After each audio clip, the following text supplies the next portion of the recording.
창세기 17장 15절부터 마지막 27절까지 의미를 생각하면서 한 목소리로 읽겠습니다. 15절부터 마지막 27절까지입니다. 같이 읽겠습니다. 시작. 하나님이 또 아브라함에게 이르시되 내 아내 사레는 이름을 사레라 하지 말고 사라라 하라. 내가 그에게 복을 주어 그가 내게 아들을 낳아주게 하며 내가 그에게 복을 주어 그를 여러 민족의 어머니가 되게 하리니 민족의 여러 왕이 그에게서 나리라. 아브라함이 엎드려 웃으며 마음속으로 이르되 100세 된 사람이 어찌 자식을 낳을까? 사라는 99세니 어찌 출산하리요 하고 아브라함이 이에 하나님께 아뢰되 이스마엘이나 하나님 앞에 살기를 원하나이다.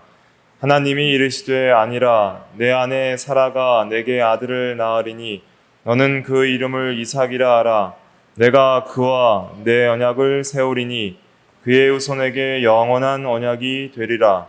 이스마엘에 대하여는 내가 내 말을 들었나니 내가 그에게 복을 주어 그를 매우 크게 생육하고 번성하게 할지라. 그가 12두령을 낳으리니 내가 그를 큰 나라가 되게 하려니와 내 언약은 내가 내년 이 시기에 사라가 내게 낳을 이삭과 세우리라. 하나님이 아브라함과 말씀을 마치시고 그를 떠나 올라가셨더라. 이에 아브라함이 하나님이 자기에게 말씀하신 대로 이 날에 그 아들 이스마엘과 집에서 태어난 모든 자와 돈으로 산 모든 자, 곧 아브라함의 집 사람 중 모든 남자를 데려다가 그 포피를 베었으니 아브라함이 그의 포피를 벤 때는 99세였고 그의 아들 이스마엘이 그의 포피를 벤 때는 13세였더라. 그날에 아브라함과 그 아들 이스마엘이 할례를 받았고 그 집의 모든 남자 곧 집에서 태어난 자와 돈으로 이방 사람에게서 사온 자가 다 그와 함께 할례를 받았더라. 아멘.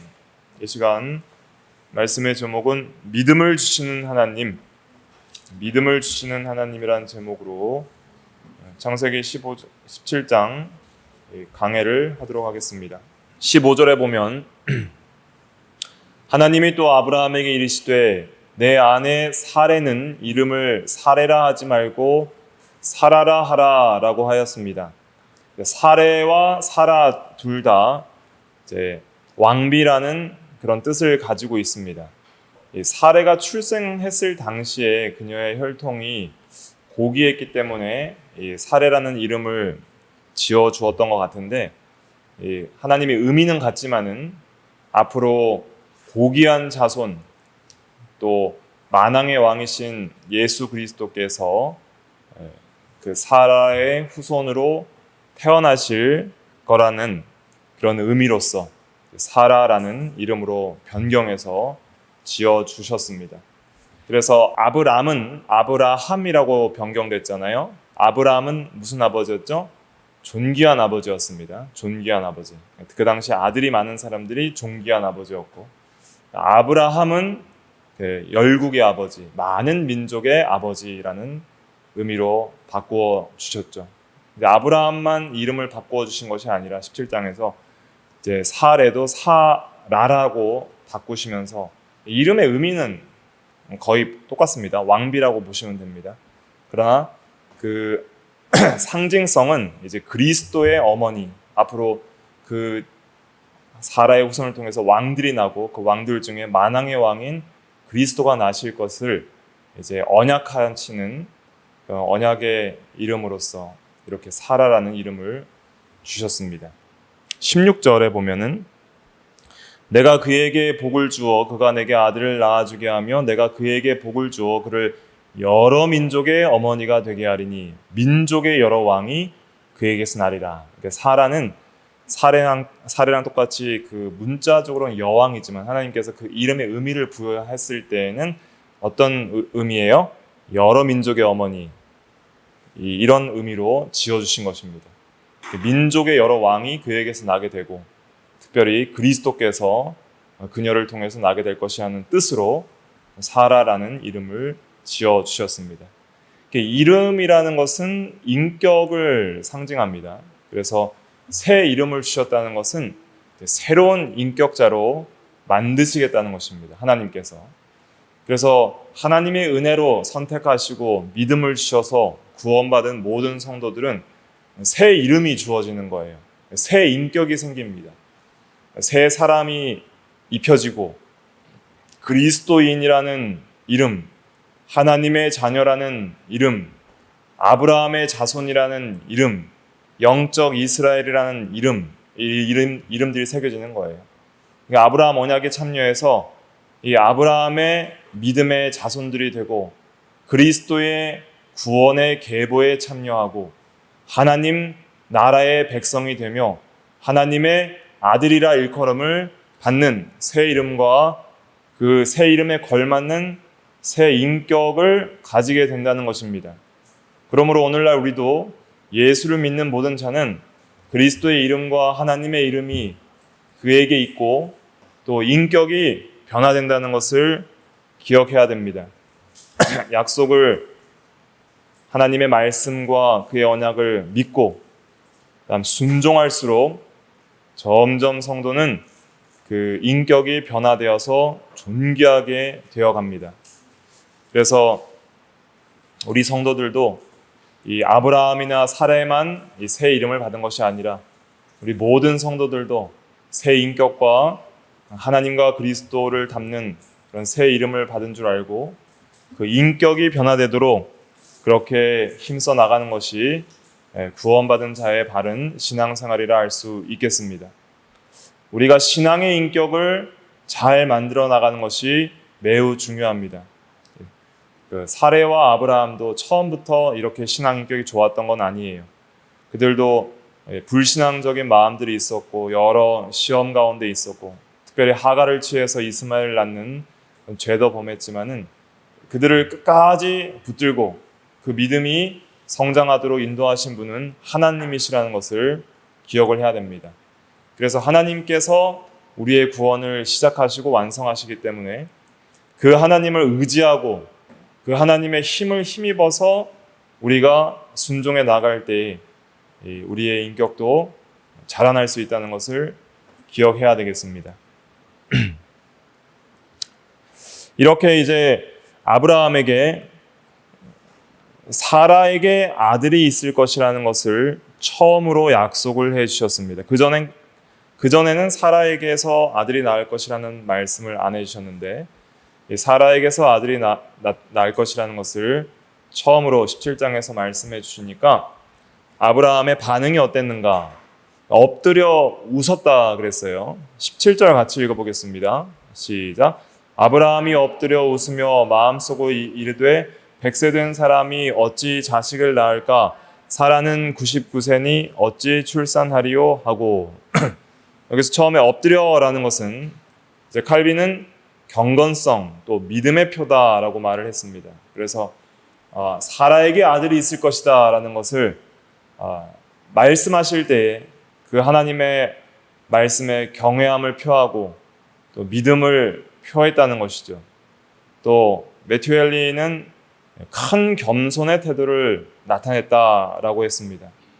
그래서 우리가 항상 하나님의 말씀을 우리가 받을 때에는 이 경건함과 경외함과 믿음과 겸손함으로 받는 것이 중요합니다. 교만함과 완악함으로 받아서는 안 되는 것이죠. 그런데 여기서 분명히 이 믿음도 신앙적인 요소도 있고 또 하나님의 말씀에 겸손히 순복하고 복종하는 그런 마음도 있었지만은 웃었다 그랬어요. 웃음에 대해서는 두 가지 큰 해석이 있습니다. 첫째는 이 웃음은 불신앙의 웃음이 아니라 기쁨의 웃음이었다. 감사의 웃음이었다. 어떻게 나에게 이렇게 큰 복을 주십니까? 기쁨으로 웃었다라는 그런 해석들이 있고 또 이것은 불신앙의 웃음이다라는 그런 견해들도 있습니다. 그런데 이것을 조금 종합적으로 봐야 될 텐데 분명히 이 아브라함은 당시 신앙에 기쁨도 있었어요. 뒤에 살펴보겠지만은 로마서 4장 20절에 보면 믿음이 없이 하나님의 약속을 의심하지 않고 믿음으로 견고해져서 하나님께 영광을 돌렸다 그랬어요. 약속하신 것을 능히 이루실 걸 믿었다, 그런 말씀이 로마서 4장 20절에 나오는데, 그렇기 때문에 사라에게 아들이 있을 것이라 그랬는데 99세 된 사람이 아들을 가질 수 있겠다 하는 믿음도 분명히 있었을 거예요. 하나님의 말씀은 전능하시니까 하나님은 하실 수 있지, 그런 믿음, 또 신앙적인 기쁨도 있을 것입니다. 그래서 이 약속을 받을 때 도저히 바랄 수 없는 가운데 바라고 믿었다 그랬거든요. 로마서 4장에 보면. 그러니까 바랄 수 없는 거를 할 때에는 사람이 어떤 너무 정말 생각지도 못한 약속을 받을 때에는 사람들이 너무 기뻐하지만 또 의심을 하는 경우들도 있잖아요. 예를 들면은 내가 이제 뭐 어떤 사람이 정말 좋은 차를 사고 싶은데 전혀 돈이 없었는데 내가 비싼 차를 사주겠다, 뭐 아버지가, 아니면 집을 사주겠다, 아니면 상상도 못한 한 1억 천금을 주겠다, 이러면은 뭐 정말요? 하면서 기뻐하면서도 에이 거짓말이죠 이제 이렇게 하는 것처럼 막 기쁘면서도 뭔가 그것이 안 이루어질 것 같은 현실적인 어려움과 문제로 의심도 있을 수 있는 상황들에서 나오는 그런 이제 웃음이겠다, 이렇게 우리가 좀 해석을 할 수 있습니다. 그래서 이제 칼빈은 그의 창세기 주석에서 하나님의 약속을 멸시해서 배척하여서 그냥 불신앙으로 웃은 것은 아니라, 특별히 가장 희박하게 기대되는 일에서 흔히 일어나는 것처럼 한편으로는 기쁨으로 벅차면서 한편으로는 자신도 모든 감탄으로 도취되어서 급기야 그렇게 웃음으로 폭발하게 된 것이다. 그러나 순수한 믿음의 기쁨은 아니고 또 완전한 배척의 불신앙도 아니지만 도저히 믿을 수 없는 소식들을 들은 사람처럼 이렇게 어리둥절하면서 믿고 참 이런 일이 나에게 있을 수 있을까 하면서 기뻐하지만은 그래도 아직 완전하게 믿지 못하고 다소간의 의심이 있는 그런 상태의 기쁨이다, 이렇게 할 수가 있겠습니다. 그러니까 지금 일종의 신앙과 현실 사이에 투쟁이 있는 거예요. 신앙적으로는 와, 나에게 이런 일이 정말 하나님이 약속하신다고, 이런 일이 나에게 은혜로 있을 수 있을까, 정말 하하하, 이런 사라가 아들을 낳는다고 하면서 이렇게 정말 기쁨을 웃지만은 과연 그게 현실적으로 가능한 일인가? 하나님이 말씀하시면 반드시 이루어지겠지만 그 약속을 내가 받는다면 얼마나 기쁠까, 이렇게 생각하면서도 그 성취를 보면서 기뻐하면서도 동시에 현실을 보면서 의구심이 드는 거예요. 그러니까 신앙과 의심이 이제 공존하는 거예요. 그러니까 우리의 신앙생활에도 이런 것들이 있는 거예요. 우리가 살면서 하나님의 말씀의 약속들을 볼 때 내가 믿음으로 순종하면 하나님께서 은혜와 복을 주실 것이라는 확신을 가지고 가지만은, 그러나 이런 놀라운 은혜들을 내가 받을 수 있을까 막 기뻐하지만 동시에 현실적으로 과연 이런 일이 나한테 이루어질 수 있을까? 또 우리가 이제 영원한 구원의 완성까지, 예수님의 재림과 부활과 영원한 천국에 들어가는 날까지 놀라운 이 구원의 기쁨을 우리가 참여할 걸 확신하지만 때로는 어떤 사람들은 구원의 확신에서 흔들릴 경우도 있고요. 또 때로는 우리가 일상생활에서 이 현실을 살아가면서 하나님이 우리와 함께 하시면서 우리의 생사화복을 주관하시고, 내가 오늘 세상과 타협하지 않고 내가 물질, 인정, 생명까지 다 버려가면서 하나님의 말씀 한 말씀을 순종해 나갔을 때 과연 하나님께서 나를 지켜주실 것인가? 하나님이 나의 인생을 책임져 주실 것인가? 사드락, 메삭, 아벳느고가 그랬잖아요. 만일 풀무불에 들어갈지언정 그리하실 풀무불에 들어간다면 만능히 하나님께서 우리를 구원해 주실 것입니다. 그러나 또 구원해 주지 않으실 수도 있다는 그러한 하나님의 주권을 열어놓고, 그것은 이제 불신앙은 아니죠. 신앙의 확신을 가지고 그렇게 나아갔지만 또 어떤 사람들은 구원해 주실 걸 믿지만은 또 불신앙으로 진짜 근데 구원해 주실까, 이런 생각도 들 수 있잖아요. 어떤 사람들은. 사드락, 메삭, 아벳느고는 그렇지 않았지만, 그러니까 아브라함의 경우는 그럴 수 있는 것이죠. 정말 사라에게 이런 일이 있으면 참 기쁘겠지만은 과연 하나님께서 백신화된 사람이 자식을 낳도록 할 수 있을 것인가? 그러니까 100세 된 사람이 어찌 자식을 낳을까? 사라는 99세니 어찌 출산하니요? 이 말을 어디서 했어요? 마음속으로 했다 그랬어요. 웃으면서, 겉으로는 웃었어요. 겉으로는 웃으면서 마음속으로 이르되 과연 100세가 된 사람이 자식을 낳을까? 사라가 99세인데 어찌 출산을 할까? 이런 이제 육신적인 마음이 든 것이죠. 그러니까 이제 칼빈은 육신적인 이성과 신앙 사이에 벌어진 일종의 시합이라고 보인다라고 주석을 했는데, 우리에게도 좀 이런 것들이 항상 있다는 것을 생각을 해야 됩니다. 정말 믿음으로 나가다가 현실 문제가 항상 닥칠 때, 그러니까 내 문제이고 남의 문제가 아니라 나의 현실이 되고 나의 현실이 어려워 보일 때는 그 믿음을 굳게 가지기가 힘들고 항상 의심이 들어온다는 걸 생각해야 돼요. 그러니까 이것은 완전한 불신앙이 아니라 신앙이 있지만은 다소간의 의심이 섞여 있는 것이다, 이렇게 생각을 할 수가 있겠습니다. 하지만은 나중에 그 18장에서 13절에서는 사라도 똑같이 웃어요. 사라에게 아들이 있을 것이라는 하나님의 말씀을 듣고 사라는 웃을 때 책망을 받아요. 이 웃음은 이제 불신앙의 웃음이었기 때문에 책망을 받는데, 여기서는 책망을 안 하세요. 그러니까 아브라함이 지금 어떻게 하고 있다는 거예요? 신앙으로 투쟁을 하고 있는 상황이에요. 이게 이제 계속 믿고자 하는 거예요. 하나님을 믿고자 하는데 현실적으로 어려운 거예요. 우리에게도 이런 것들이 있다는 거예요. 하나님을 온전히 믿고 평안하게 기쁨으로 믿고 싶은데 현실 문제가 쉽지가 않은 거예요. 과연 이 문제들을 하나님께서 극복하실 수 있을 것인가? 하지만 하나님의 전능하심을 믿습니다. 그러나 나에게 이것이 온전하게 성취될 수 있을 것인가? 그렇게 그 현실과 투쟁하면서 계속 믿음으로 나가려는 발버둥을 치고 있는 상황에 그렇게 있다고 우리가 해석할 수가 있겠습니다. 그러면서 이제 아브라함이 이스마엘도 이제 걱정이 되는 거예요. 이삭이 태어나면 어떻게 될까? 이제 다소간의 의심과 불신앙에 섞여 있으면서도 이스마엘을 위한 간구도 하게 됩니다. 18절 같이 읽어볼게요. 시작. 아브라함이 이에 하나님께 아뢰되 이스마엘이나 하나님 앞에 살기를 원하나이다. 이 말은 이제 아들을 낳을 수 없을 수도 있으니까 이스마엘이나 살기를 원합니다 하는 그런 불신앙의 요소도 어느 정도 섞여 있다고도 생각할 수 있고, 메투엘리 같은 경우에는 이제 완전히 위대한 청교도 주석가인데 신앙의 고백이라고 해석을 하는데요. 근데 이 구절을 해석할 때 우리가 좀 도움받을 수 있는 좋은 해석은 이스마엘을 위한 기도를 드렸다, 이것을 말하고 있습니다. 아브라함이 이스마엘을 위해서도 빠뜨리지 않고 기도를 했습니다. 우리가 이삭을 낳는다 그러면 이삭 낳으니까 이스마엘은 상관없이 이제는 그냥 아무 상관을 안 하는, 그렇게 무정하게 나갈 수도 있는데 그렇지 않았다는 거예요. 그래서 이 모든 자녀들을 위해서 아브라함은 기도하는 사람이었습니다. 그래서 우리가 모든 일에 기도와 간구를 해야 됩니다. 빌립보서 4장 6절에 보면 아무것도 염려하지 말고 다만 모든 일에 기도와 간구로 너희 구할 것을 감사함으로 하나님께 아뢰라 그랬는데, 모든 일을 다 기도하는 것이 중요해요. 사소한 것까지도.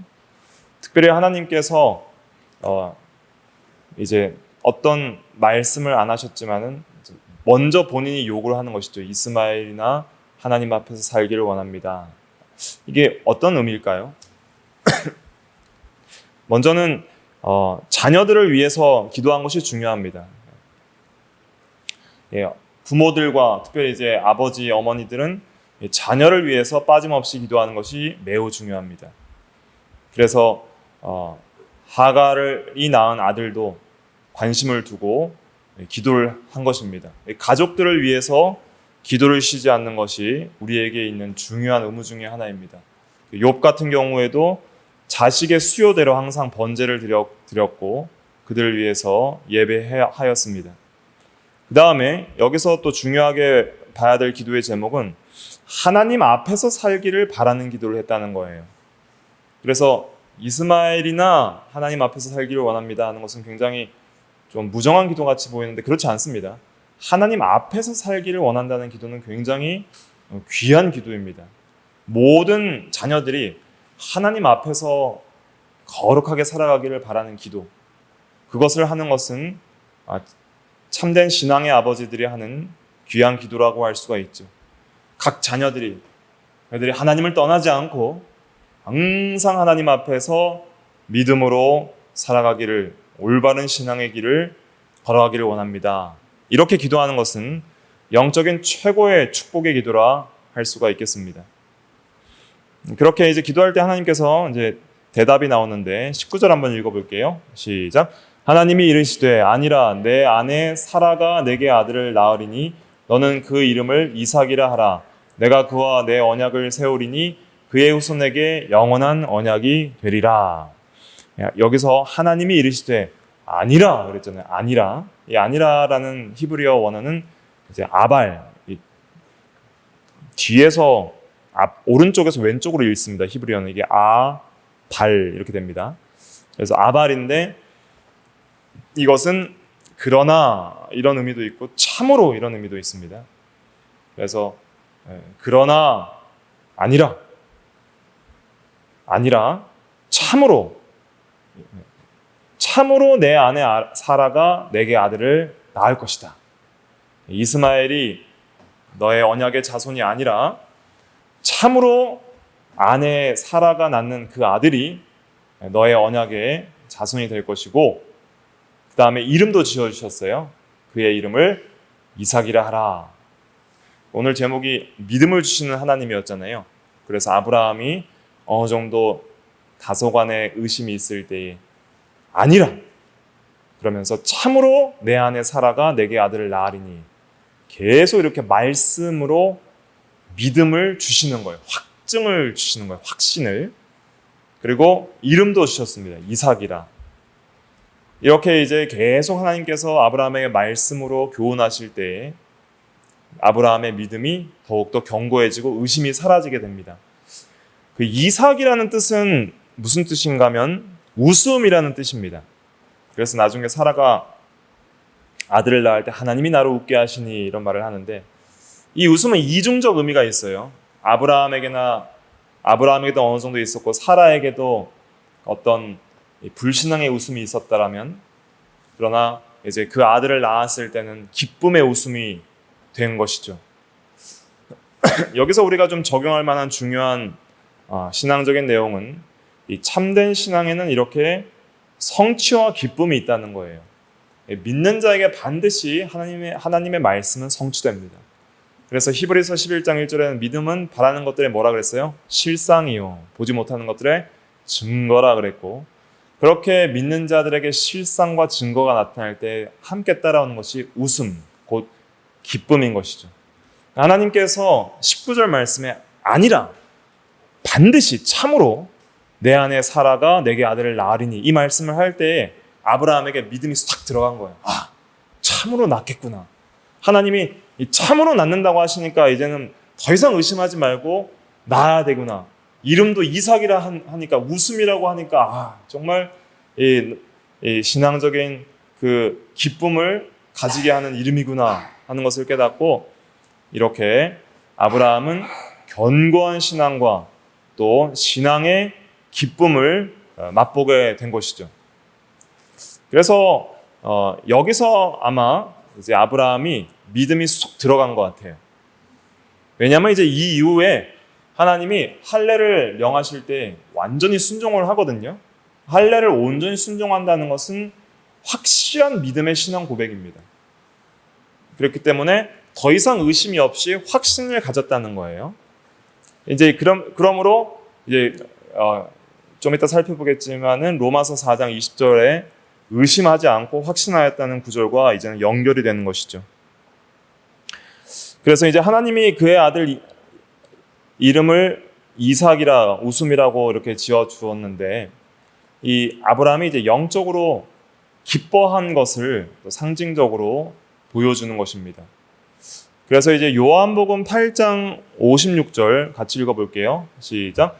너희 조상 아브라함은 나의 때 볼 것을 즐거워하다가 보고 기뻐하였느니라. 네, 여기서 보고 기뻐하였다는 때가 언젠가, 이제 이때라고 볼 수 있습니다. 그래서 믿음의 눈으로 아니라 참으로 내 아내가 아들을 낳으리라 할 때 그때 이제 믿음의 눈으로 참으로 낳겠구나 하고 그 이삭을 통한 그리스도를 바라본 거예요.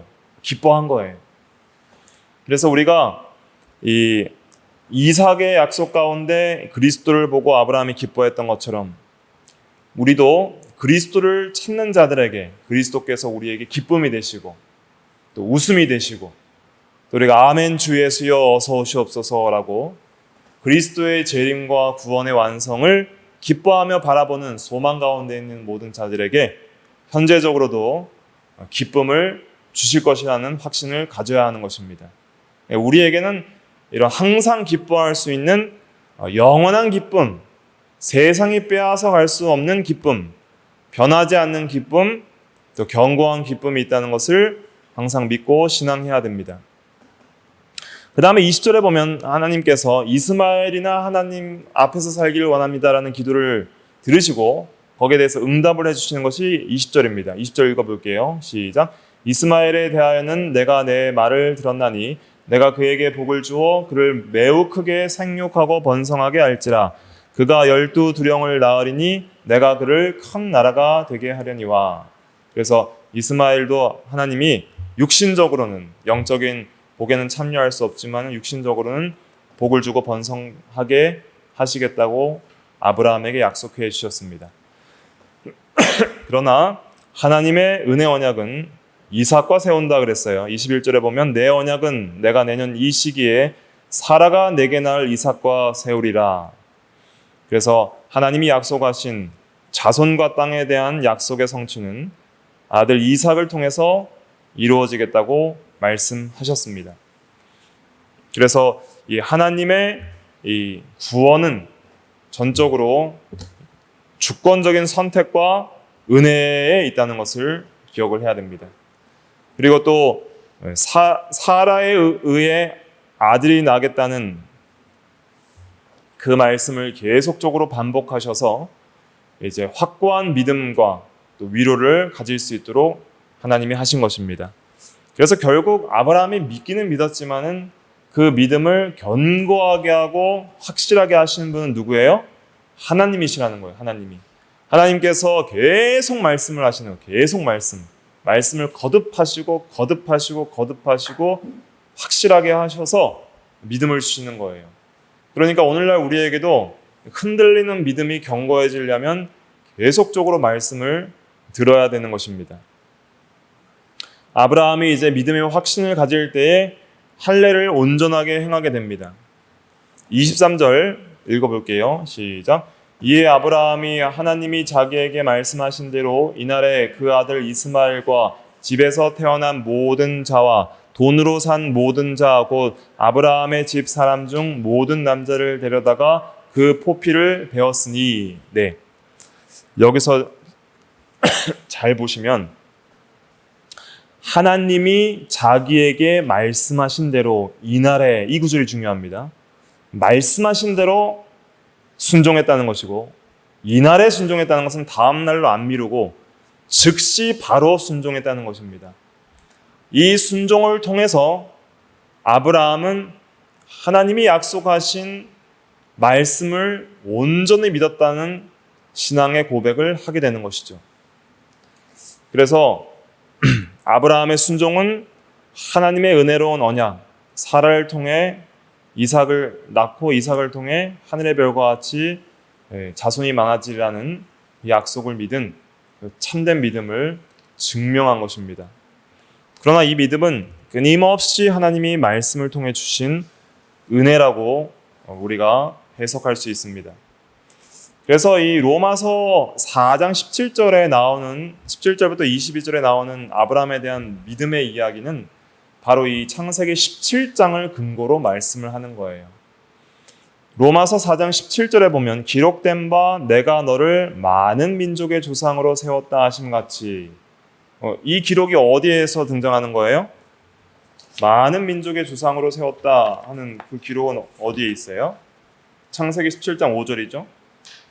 창세기 17장 5절에 보면 이제 후로는 내 이름을 아브라함이라 하지 아니하고 아브라함이라 하리니 이는 내가 너를 여러 민족의 아버지가 되게 아브라함이니라 그랬죠. 아브라함이라는 이름을 주시면서 여러 민족의 조상, 아버지가 되게 하겠다. 이 말씀을 17장 5절에 주셨죠. 그 5절 말씀을 믿었다는 거예요.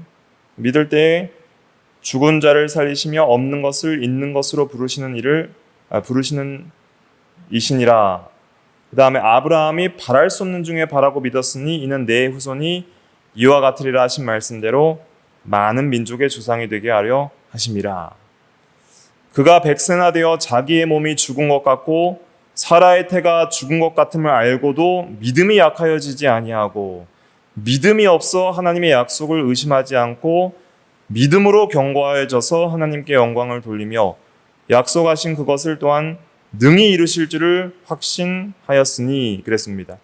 이제 이 말씀을 근거로 해서 아브라함이 웃은 것이 전혀 믿음이 없는 것이 아니라 온전한 믿음으로 웃은 것이다, 이렇게 해석하시는 분들도 있는데, 그러나 그렇지 않아요. 어느 정도 다소간의 이런 의심이 섞여 있었지만은 점점 하나님의 믿음을 주심으로 결국은 어떻게 된 거예요? 결국에는 의심하지 않고 확신하게 된 거예요. 그래서 17장에서 다소간의 의심이 있었지만은 하나님의 믿음을 주심으로써 이제는 의심하지 않고 견고해져서 확신하게 된 거예요. 확신하게 되고 이제 하나님께 영광을 돌리는 행위들이 온전한 순종을 하는 거예요. 이제는 할례를 온전히 행하는 거예요. 할례를 온전히 행함으로써 이제는 내가 의심하지 않고 확실히 믿습니다라는 신앙 고백을 할례를 통해서 하게 되는 것이죠. 할례를 어떻게 순종했는가를 보면 첫째로는 이제 절대적인 순종이었습니다. 그래서 어떤 따지거나 묻지 않고 하라 하는 대로 이거 왜 해야 됩니까? 이렇게 말하지 않고 말씀하신 대로 그대로 순종했다. 그대로 순종했다. 말씀대로, 절대적으로 말씀대로 그대로 순종했다 하는 것이고, 그 다음에 즉각적인 순종이었다. 당일에 순종했다 그랬죠. 그래서 참된 순종은 지체하는 것이 아닙니다. 그래서 우리가 하나님의 감동이 있을 때에 즉시 순종하는 것이 중요합니다. 이 말씀을 순종해야 되겠다. 내게 주신 어떤 말씀 있을 것입니다. 각자가 지켜야 될 말씀이 있을 것입니다. 각자가 감동되는 말씀이 있을 것입니다. 또 각자가 좀 기도해야 되겠다. 좀 성경을 읽어야 되겠다. 또 하나님 앞에 회개해야 되겠다. 다른 사람을 사랑하지 못한 것 회개하고 좀 더 사랑해야 되겠다. 하나님 앞에 이 신앙의 의무를 다하지 못한 것 좀 더 거룩하게 하나님께 믿음으로 살아가야겠다. 또 내가 세속적으로 우상 숭배하던 것들 이런 거 버려야 되겠다. 마음의 욕심과 세속주의와 온갖 세상의 염려와 근심과 욕심들이 있다면 이런 건 버려야 되겠다 하는 여러 가지 감동이 들어올 때 즉각 순종하는 것이 은혜 받는 길입니다. 성령을 소멸하지 말라 그랬어요. 성령의 감동이 항상 있는 게 아닙니다. 감동이 있을 때에 소멸해버리면 감동이 떠나서 순종할 힘을 잃어버리는 거예요. 그래서 이 5달란트 장사한 사람과 2달란트 장사한 사람의 특징이 뭐냐면, 잘하였도다 착하고 충성된 종아 내가 적은 일에 충성하였으니 많은 일로 내게 맡기니라 한 그 칭찬을 받은 두 사람은 특징은 뭐냐면 바로 가서 장사했다는 거예요. 바로 가서. 그렇기 때문에 이렇게 감동이 있을 때에 소멸하지 말고 바로 순종하는 것이 참된 신앙이다라고 할 수가 있겠습니다. 그 다음에 이 순종의 특징 세 번째는 온전한 순종이었다. 그래서 창세기 17장 10절에 보면은 너희 중 남자는 다 할례를 받으라 그랬어요. 다 받으라 그랬으니까 모든 가족들을 다 할례 받도록 그렇게 인도하였습니다. 그래서 이것이 가정들에게 훌륭한 모범인데, 이렇게 신앙의 가장들은 이 가족들 모두가 하나님을 잘 섬길 수 있도록 인도하는 것이 매우 중요한 사명 중에 하나다 하는 것을 우리가 기억을 해야 됩니다. 그 다음에 이 할례는 많은 사람들이 이제 좋아하지 않는 성례입니다. 세례는 뭐 크게 어렵지 않잖아요. 여러분들 할례, 여성분들은 할례를 어떤 느낌인지 잘 모르지만은 저는 어느 정도 잘 압니다. 제가 왜냐하면 초등학교 때 이제 포경 수술을 받아봤기 때문에 아는데, 다시는 하고 싶지 않은 고통스러운 일인데, 왜냐하면 이게 이제 그 남자의 성기 포피 끝을 이렇게 절단을 하게 되면은 어릴 때 처음에는 이제 마취를 해서 모르지만은 마취가 풀리면은 그때부터 한 일주일간은 잠을 못 자요. 아기가. 제가 그때 한 초등학교 5, 6학년쯤 됐었는데 그게 이제 그 뭐 살갗이 좀 데이거나 옷에 데이거나 하면 너무 아프고 계속 피랑 진물이 나오고 하거든요. 계속 치료를 해줘야 돼요. 그러니까 이게 한동안 고통스럽게 오래가고 잠을 잘 수가 없습니다. 제대로. 그래서 고통스럽고 또 이런 생식기 부위니까 수치스러울 수도 있고 너무 아파서 고통스럽고 수치스럽고 힘들고 한 일이에요. 이제 피가 있는 성례니까 매우 고통스러운 일이죠. 그러니까 분명히 할례를 싫어하거나 반대하는 사람들도 있을 수 있을 것이고 또 아브라함이 또 어린 아이들까지 이렇게 하려면 또 마음이 아파서 못할 수도 있잖아요. 그래서 그런 반대나 또 어려움이 있을 수 있지만 그러나 명한 것을 반드시 행했다는 것이죠. 혈육과 타협하지 않고 온전히 향한 것이 중요합니다. 그래서 오늘날도 우리가 이제 이 할례가 이렇게 고통스러운 이유는 무엇이냐면 상징하는 바가 있는데 할례는 뭘 제거하는 거라 그랬어요? 마음의 할례에서 정욕을 제거하는 것이다. 마음의 욕심을 제거하는 것이다. 우리가 내 안에 있는 나의 욕심을 제거하는 것이 이렇게 힘들다는 거예요. 수치스럽고 회개하고 돌이키고 버리고 하려는 것이 피 흘리는 고통. 죄와 싸우되 피 흘리기까지 너희가 싸우지 않는다 그랬는데 피 흘리는 고통이 있고 또 이 회개의 수치가 있고 죄를 무릅쓰고 하는 그런 수치가 있을 수 있고 또 여러 힘든 것이 있을 수 있지만은 그러나 이렇게 온전히 순종할 때 하나님께서 놀라운 은혜와 기쁨을 주신다는 것을 우리가 기억을 해야 되겠습니다.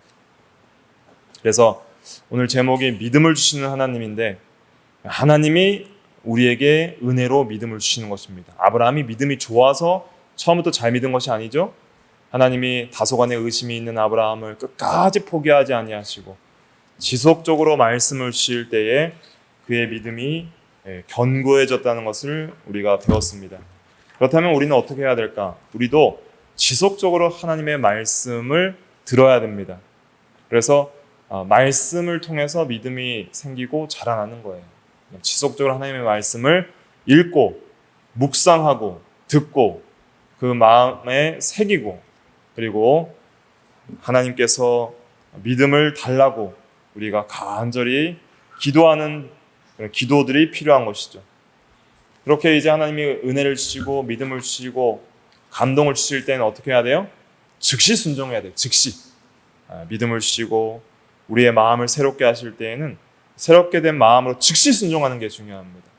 즉시 순종하여서 나아가고 또 버릴 건 버려야 됩니다. 인정면, 생명면, 물질면 타협하지 말고 버리고 온전하게 순종해 나가는 것이 매우 중요합니다. 오늘날 이런 온전한 순종, 헌신적인 순종들이 많이 사라진 시대입니다. 이럴 때 우리가 현실 문제에 타협하지 말고 다 버리고 하나님만을 기쁘시게 하며 하나님께만 영광 돌리기 위하여 우리가 헌신적으로 순종해 나갈 때에 하나님이 반드시 함께 하시고 역사하신다는 것을 믿어야 됩니다. 이런 믿음이 오늘날 없어요. 이런 믿음이 없어서 다 불순종하고 나가는 것입니다. 우리는 이런 믿음을 가지도록 해야 되겠습니다. 기도하겠습니다.